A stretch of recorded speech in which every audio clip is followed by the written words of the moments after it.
Salam. Shalom. Halo, assalamualaikum. Waalaikumsalam. Makasih. Salam agak lebih. Assalamualaikum semangat. Ini nggak tahu salah tempat ini juga. Jangan jadi yang lain. Oh, di sana ada ya, tapi tidak hidup ya. Apa itu TV-nya? Belum ya? Atau Pak Gusti ke belakang matikan itu tadi tidak ya? Oke. Ya, Joshua Project menyampaikan hasil risetnya ini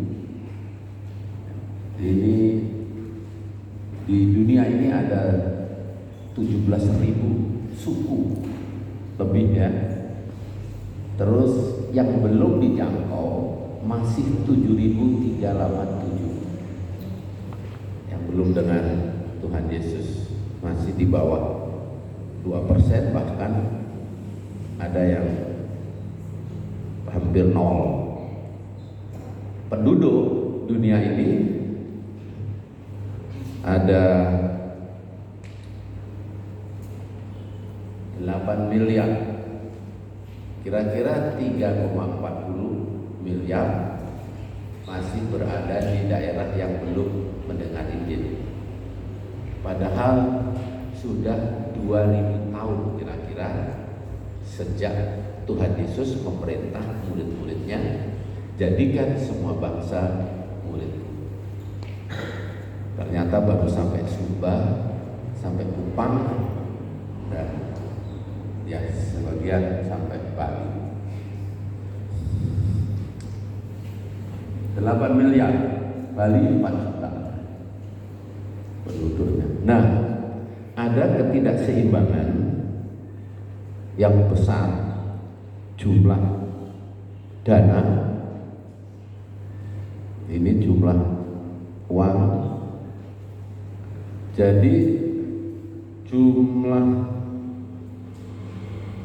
dana, wah ini memang kurang jelas di sini. Ya, ini 95% jumlah uang itu untuk melayani Kristen, daerah Kristen. Terus hanya kurang dari 5% untuk melayani yang Kristennya minoritas, dan yang untuk melayani yang non 0,1%. Jadi duitnya yang 95% untuk melayani daerah Kristen, untuk bayar AC, bangun gedung, bayar pendeta, bayar penginjil, bayar guru Kristen, untuk ya begitulah. Sedangkan yang untuk melayani yang non kurang dari 1%. Tidak fair, maksudnya tidak adil. Nah, pekerja juga demikian. 91% pekerja, karyawannya Yesus Kristus itu 91% melayani Kristen, ngajar guru agama Kristen untuk anak Kristen, terus jadi guru di gereja untuk Kristen. Pokoknya untuk Kristen 91%. Sedangkan yang untuk Kristen minoritas 8%, yang untuk non Kristen, untuk suku atau bangsa yang belum mendengar, hanya ini kurang dari 1%. Tidak seimbang, tidak adil. Nah, ini pendeta besar mengirim misioneri ribuan, tapi masih kurang pekerjaan. Dia berkata, kalau tidak ada perubahan dari gereja, dari orang Kristen, dari murid Yesus, kalau tidak ada perubahan dari mahasiswa STI Bali, orang yang lahir hari ini tumbuh mati tanpa mendengar Yesus Sabtu.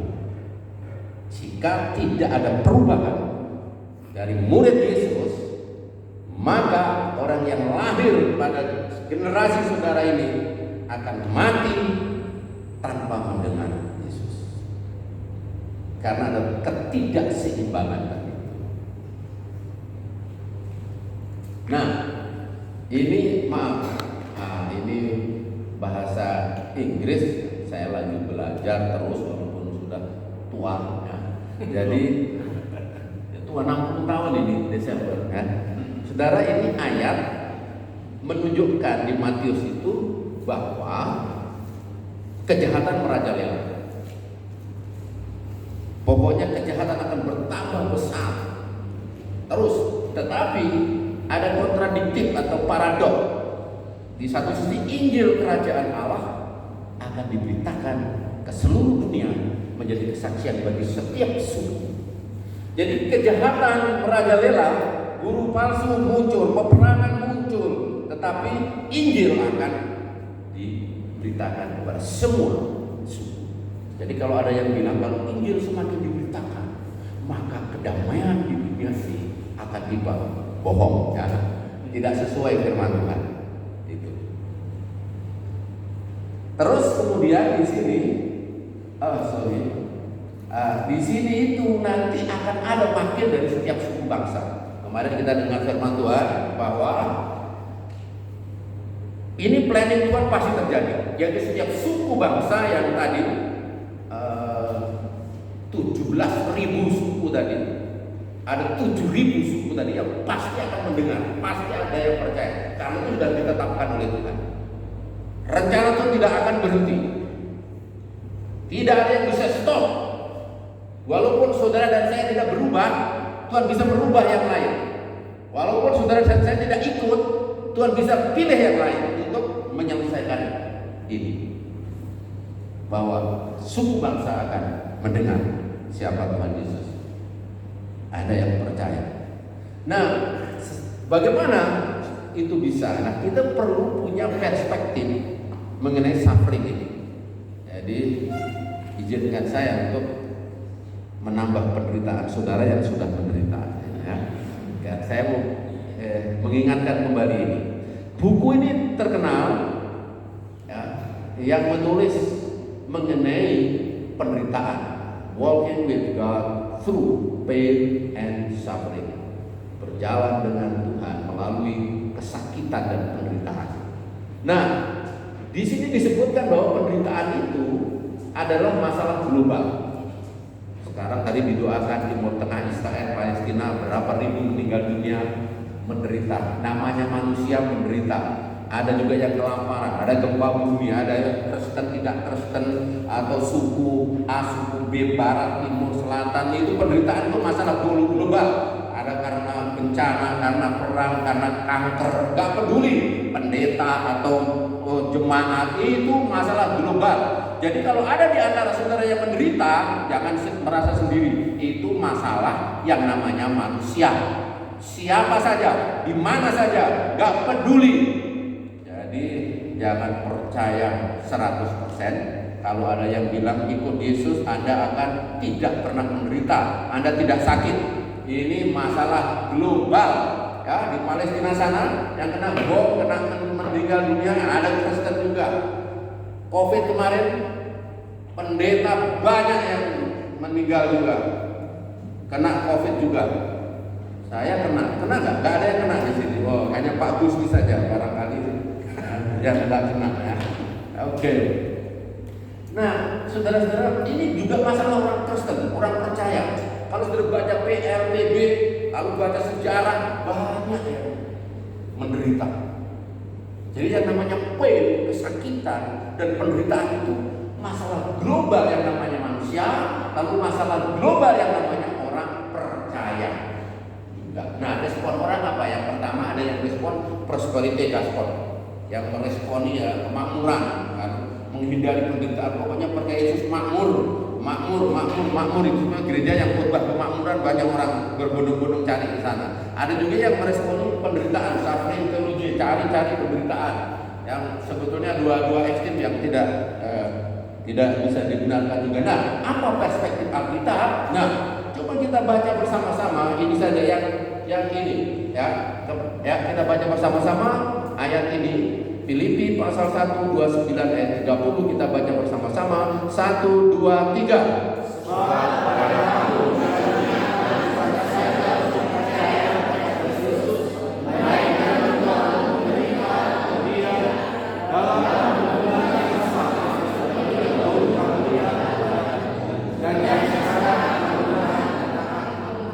Iya, saudara.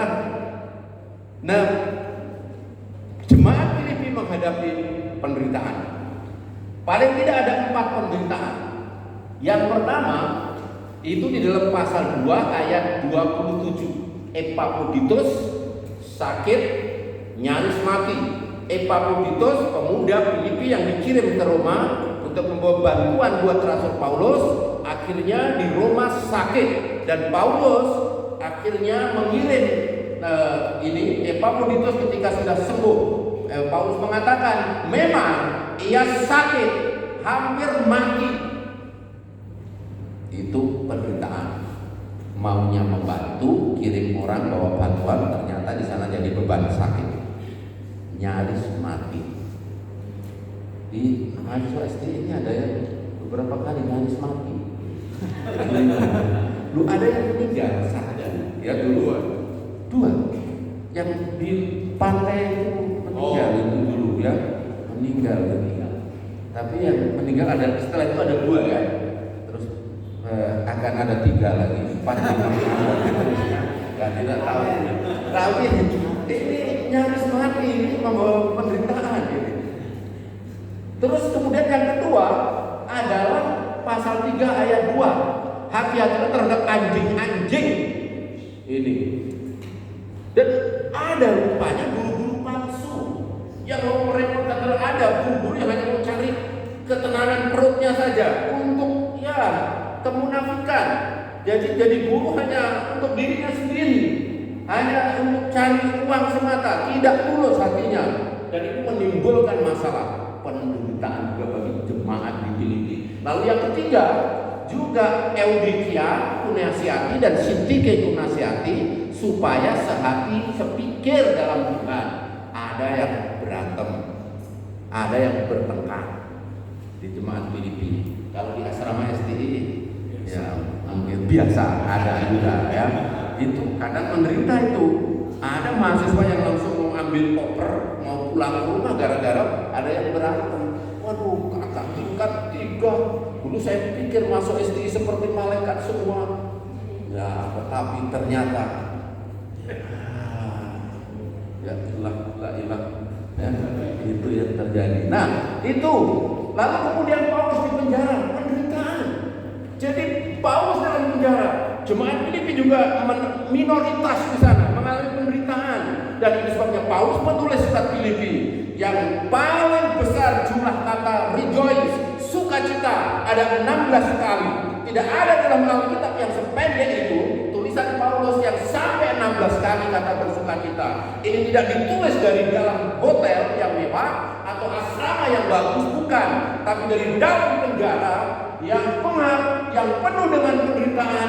Namun Paulus berkata bersukacitalah di dalam Tuhan. Sekali lagi, rejoice in the Lord. Nah, kenapa? Apa rahasianya? Nah, yang pertama, penderitaan adalah grace yang adalah sama, percaya adalah grace. Ini jelas kepada kamu, tadi kita baca ya, dikaruniakan bukan saja untuk percaya, to believe, tetapi juga menderita. Ini kata ini kepada kamu granted atau dikaruniakan ini dari kata granted, ini dari charis, kepada kamu diberi ya, ada charis, ada grace, ada anugerah, ada karunia, bukan saja percaya tetapi juga menderita. Jadi poinnya apa? Percaya dan menderita itu karunia, sama-sama karunia. Percaya yang membawa selamat, membawa hidup kekal, membawa surga, itu adalah grace, itu karunia. Demikian pula menderita, itu grace, itu karunia, itu berkat, itu granted, itu pemberian. Nah, percaya yang membawa kemuliaan bersama dengan Tuhan, kebahagiaan bersama dengan Tuhan, dosa diampuni, itu grace, itu bukan hasil pekerjaanmu. Demikian pula penderitaan, itu juga grace, itu juga anugerah. Mengapa Paulus bisa rejoice in the Lord? Mengapa Paulus bisa menulis surat bersukacitalah di dalam Tuhan?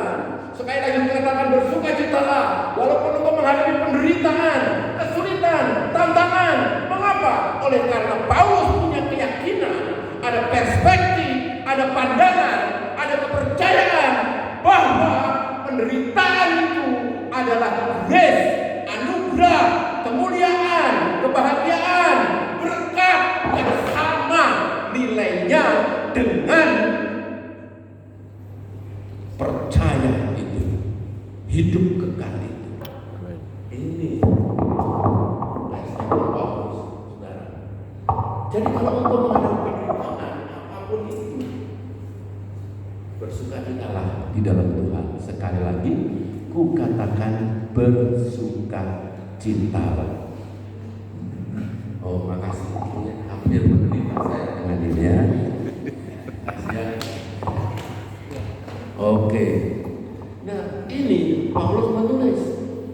Sekarang anak-anak Tuhan ini ya, jika kita menderita, memang jika kita berbagi penderitaan ya, di dalam Yesus itu, maka kita mendapat ahli waris ya, bersama dengan Yesus. Jika kita menderita bersama-sama dengan Dia, maka kita juga akan mendapat kemuliaan bersama dengan Dia. Suffering, penderitaan.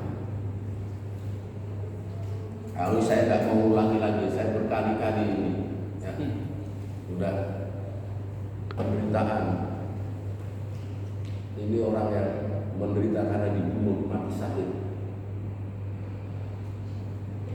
Saya pikir perspektifnya hampir mirip dengan Paulus, yaitu meyakini bahwa penderitaan, suffering itu adalah grace sama dengan percaya adalah suffering.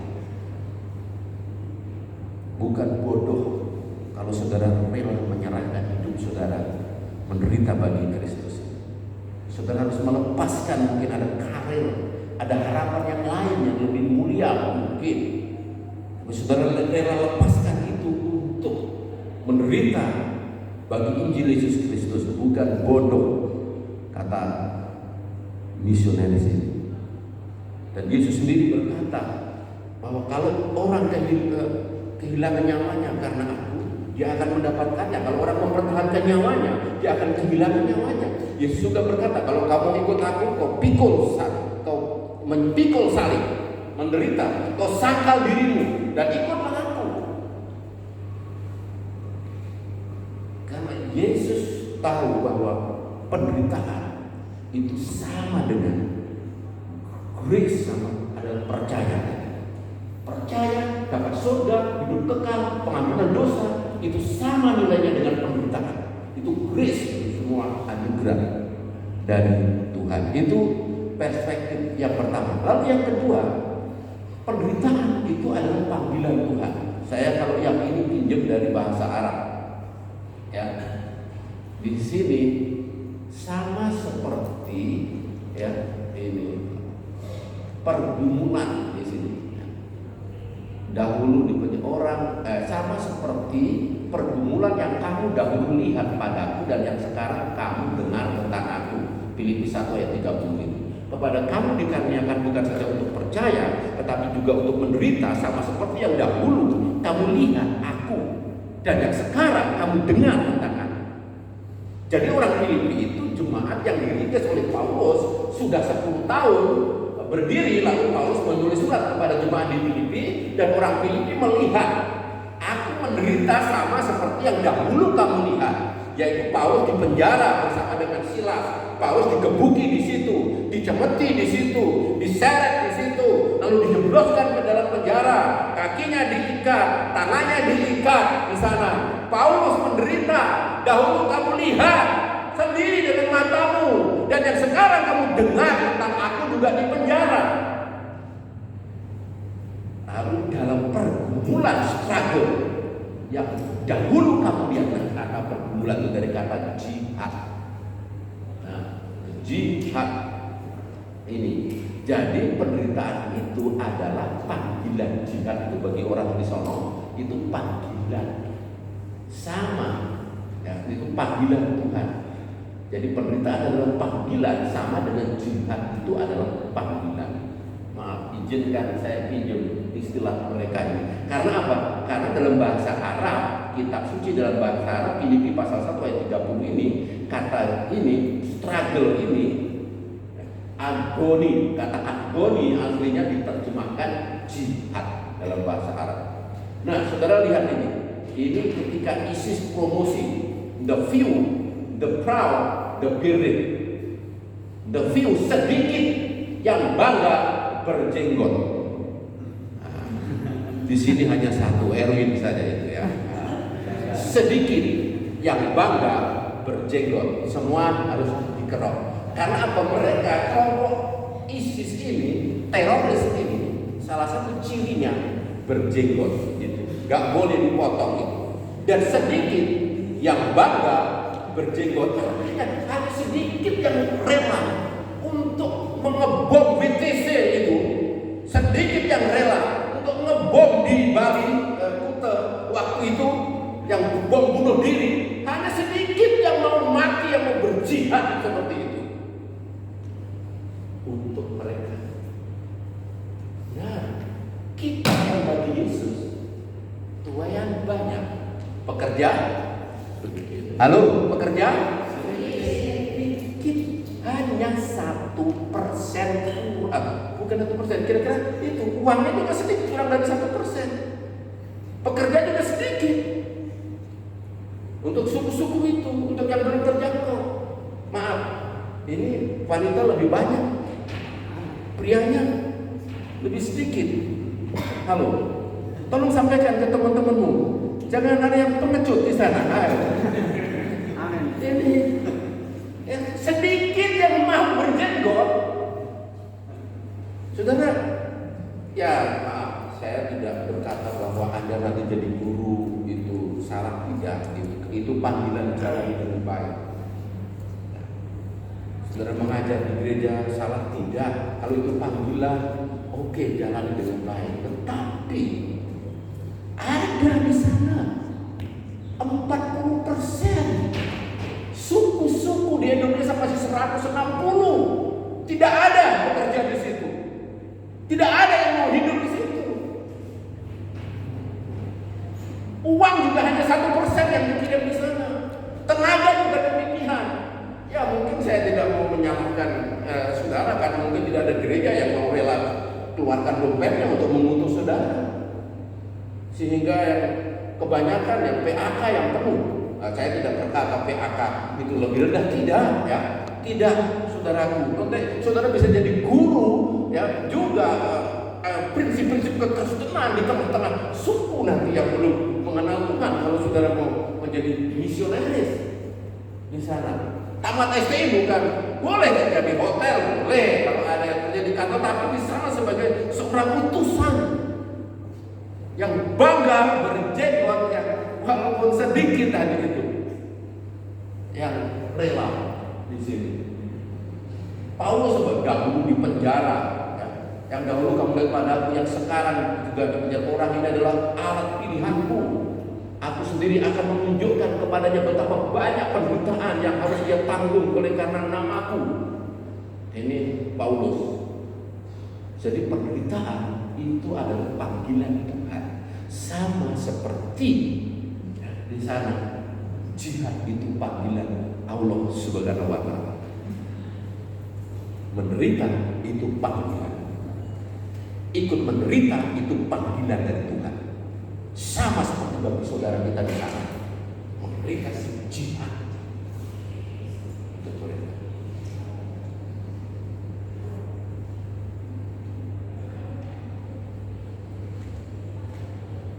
Oh, ini Paulus. Aku lebih banyak berjerih lelah, lebih sering di dalam penjara, didera di luar batas, kerap kali dalam bahaya maut. 5 kali aku disiksa orang Yahudi, setiap kali 40 kurang 1 pukulan. 3 kali aku didera, 1 kali aku dilempari dengan batu, 3 kali mengalami karam kapal, sehari semalam aku terkatung-katung di tengah laut. Dalam perjalananku aku sering diancam bahaya, dan bahaya banjir dan bahaya penyakit, bahaya dari pihak orang-orang Yahudi dan dari pihak orang-orang bukan Yahudi, bahaya di kota, bahaya di padang gurun, bahaya di tengah laut, dan bahaya dari pihak saudara-saudara palsu. Aku banyak berjerih lelah dan bekerja berat. Kerap kali aku tidak tidur, aku lapar dan dahaga. Kerap kali aku berpuasa kedinginan dan tanpa pakaian. Penderitaan itu panggilan Tuhan bagi setiap murid Yesus. Sama seperti di sana, penderitaan itu, sakit itu adalah jihad, panggilan dari yang mereka yakini. Yang ketiga, jadi yang pertama, penderitaan itu adalah grace, anugerah. Sama seperti percaya itu anugerah, selamat, hidup kekal, masuk surga, dimuliakan, itu anugerah. Penderitaan itu sama nilainya.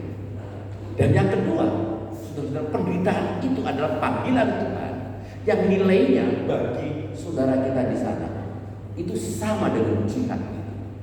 Adalah panggilan untuk kelompok yang seperti jihad itu bagi mereka. Ada yang mengartikan pokoknya totalitas, habis-habisan. Kalau kita barangkali kasihlah Tuhan Allah dengan segenap hatimu, segenap jiwamu, segenap kekuatanmu, segenap akal budimu, tidak ada yang disisakan. Dan hukum yang sama dengan itu, kasihlah sesamamu sama seperti dirimu sendiri. Lalu yang ketiga ini adalah bahwa penderitaan itu adalah harga pengiriman Injil. Oh, sekarang aku bersuka cita bahwa aku boleh menderita karena kamu dan menggenapkan dalam dagingku apa yang kurang pada penderitaan Kristus untuk tubuhnya, yaitu jemaat. Sekarang aku bersuka cita karena aku boleh menderita, ya, di sini karena kamu dan menggenapkan dalam dagingku apa yang kurang. Menggenapkan apa yang kurang itu menggenapkan dari kata antava lero, terus kemudian yang kurang lagi dari kata husteremata. Dua kata yang penting yang dipakai oleh Rasul Paulus di sini. Nah, jadi ini artinya sebetulnya harga ini yang kurang ini. Coba perhatikan saudara, di dalam Katolik itu ada ini pandangan, sebagian orang Katolik berpandangan bahwa Maria itu adalah co-redemptrix. Artinya Maria itu adalah teman co-worker, teman sekerja Yesus yang ikut menyumbang penderitaan Yesus, kematian Yesus, begitu di sini. Jadi Yesus kematiannya baru cukup untuk menanggung dosa, kira-kira begitu, karena ada Maria. Karena itu kalau berdoa, Maria mendapat tempat tersendiri. Itu di Katolik. Nah, apakah Paulus mau mengatakan begitu bahwa Paulus itu co-redemptor di sini? Karena apa? Karena Paulus berkata seperti ini, untuk menggenapkan dalam dagingmu apa yang kurang dari penderitaan Kristus. Apakah penderitaan Kristus kurang? Jelas, ya, tidak mungkin itu dari teologi Paulus, baik konteks dekat maupun konteks jauh. Dalam surat-surat Paulus jelas menunjukkan bahwa kematian Yesus itu cukup. Kematian Yesus di atas kayu salib menebus dosa seluruh dunia ini. Saudara dan saya tidak menyumbang sepeser pun, sedikit pun. Jadi apa yang dimaksudkan, apa yang kurang dari penderitaan Kristus? Dan Paulus berkata, aku bersyukur karena aku boleh menderita bagi kamu karena kamu dan menggenapkan dalam dagingku apa yang kurang dari penderitaan. Apa yang kurang? Yang kurang adalah, ya, coba kata yang sama dipakai juga di sini. Sementara itu engkau perlu mengirimkan Epafroditus yang kamu utus untuk melayani aku dalam keperluanku, karena ia sangat rindu kepada kamu sekalian dan susah juga hatinya sebab kamu mendengar bahwa ia sakit. Itulah sebabnya aku lebih cepat mengirimkan dia supaya bila kamu melihat dia, kamu dapat bersukacita pula dan berkurang duka citaku. Terus sebab oleh karena pekerjaan Kristus ia nyaris mati dan ia mempertaruhkan jiwanya untuk memenuhi apa yang kurang dalam pelayananku kepadaku. Ini Epafroditus, saudara-saudara. Jadi Epafroditus itu adalah pemuda di Filipi yang disuruh untuk membawa bantuan buat Paulus, gembala sidangnya, perintisnya. Dan jemaat di Filipi yang namanya Epafroditus itu di sana sakit dan nyaris mati, itu disebutkan oleh Paulus. Lalu Paulus menulis kepada jemaat di Filipi dan membawa surat itu. Epafroditus yang membawa surat itu kepada orang di Filipi. Dan Paulus menulis ini bahwa Epafroditus membawa sumbangan, membawa berkah, membawa pemberian dari orang Filipi ini kepada Paulus itu. Nah, Paulus berkata ini untuk memenuhi apa yang masih kurang dalam pelayananmu kepadaku. Saudara-saudara, jadi pemberian ini sudah ada. Ini hadiah untuk Paulus sudah ada ini. Tetapi bagaimana ini bisa sampai kepada Paulus, itu ada yang kurang. Yang kurang ini ialah bahwa Epafroditus ini yang memenuhi. Yang kurang ialah pengantarnya, yang kurang ialah delivery-nya, yang kurang ialah pengirimannya. Kalau berkahnya ini ada, angkonya ada, uangnya ada, ya makanannya ada. Yang kurang ialah pengirimannya. Siapa yang membiayai pengirimannya? Yang membiayai pengirimannya namanya Epafroditus. Dari Epafroditus ialah membayar apa yang kurang. Jadi Injil itu sudah cukup. Ya. Keselamatan sudah tersedia bagi semua suku bangsa. Yang kurang apa? Biaya pengiriman. Siapa yang mau bayar pengirimannya? Epafroditus. Berapa harganya? Nyaris mati. Jiwanya, nyawanya. Nah, di Indonesia masih ada 160 suku. Siapa yang mau? Injilnya sudah ada, anugerahnya sudah ada, keselamatannya sudah ada. Yang kurang apa? Yang kurang adalah biaya pengiriman. Orang yang mau membawa itu ke sana. Korea saja tidak cukup, Amerika saja tidak cukup.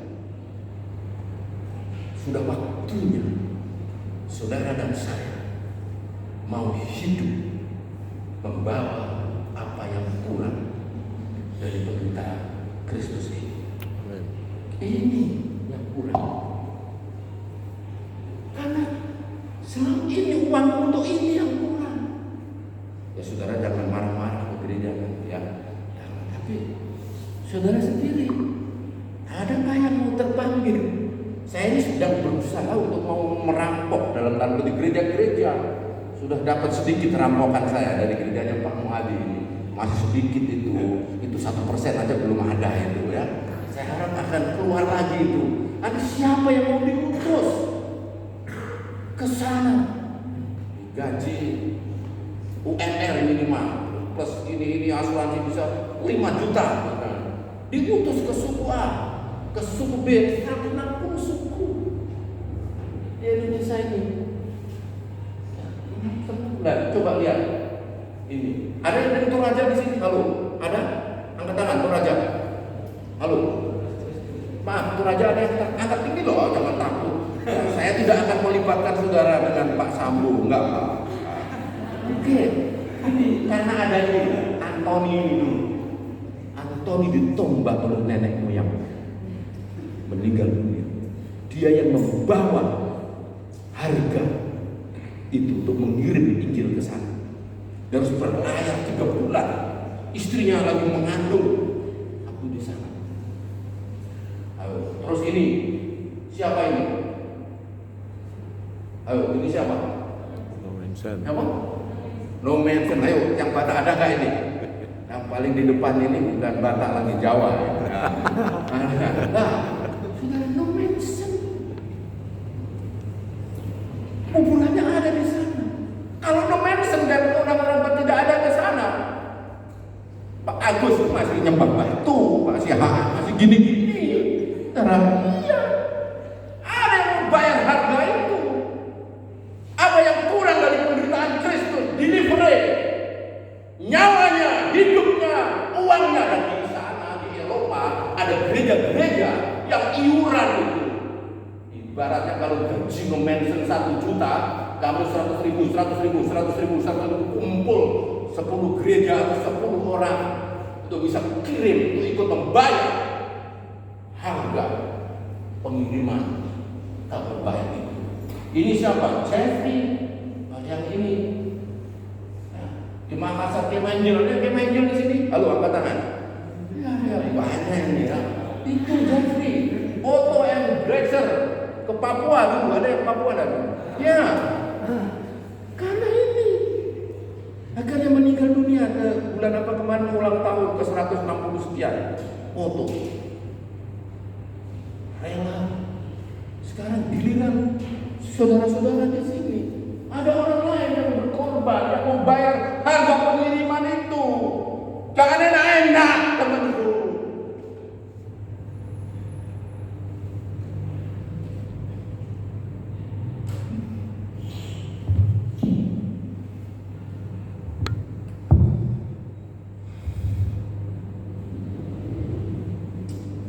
Maaf saya terlalu.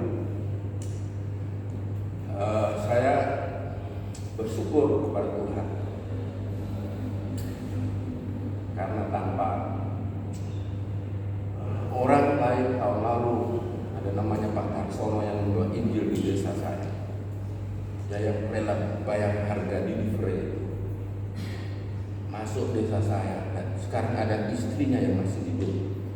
Dan saya bersyukur bisa menguburkan beliau karena datang ke desa saya, pulang ke Purwokerto, lalu sebelum balik ke Ambon beliau sakit dan meninggal dunia di Jogja, dan saya menguburkan di sana. Dan saudara-saudara, ada orang lebih dahulu yang membawa Injil kepada suku saudara, bangsa saudara, dan tongkat estafet delivery, pengiriman Injil itu ada padamu. Dan kalau tidak ada perubahan dari gereja Tuhan dan STT di Indonesia, menurut David Platt gitu, akan ada orang yang lahir hari ini dan mati tanpa mendengar Yesus satu kali pun. Saya berharap dari STI Bali, STI Jogja, akan ada anak-anak muda, pria wanita yang memberi hidup. Tuhan, ini aku siap. Saya punya hidup data 160 suku, dan kami mendirikan yayasan yang siap untuk sending mission, mengirim untuk utusan-utusan itu. Jadi tamat dari STI, saudara-saudara, tidak hanya pelayanan itu kembali ke gereja. Oke, haleluya, itu tetap perlu, ya, jangan ditinggalkan. Tetapi gereja yang digembalakan dengan baik adalah gereja yang mengutus menyelesaikan amanat. Amin. Kalau saudara betul-betul merasa terpanggil punya hati untuk itu, Tuhan pasti buka jalan di situ. Saya sore ini akan sharing, itu ada pertemuan Asia para utusan Injil dari satu organisasi yang mau memikirkan finishing the test ini. Coba Sumba, siapa di Sumba? Ada Kringer, ke Sumba Kringer. Tanpa ada Kringer itu, saudara, masih kayak Merapu itu yang sekarang masih sisanya. Terus kemudian ini Cangtuhan Bali, lalu Maluku Joseph Kahn itu yang terus kemudian Matias de Brok itu NTT. Tanpa Matias de Brok dan teman-temannya, saudara masih juga tidak mengenal siapa Tuhan Yesus, mungkin tidak sampai ada di sini, di situ. Army Humble itu di Dayak. Saudara, kita perlu ikut menderita, finishing the task, gitu. Menyelesaikan amanat agung.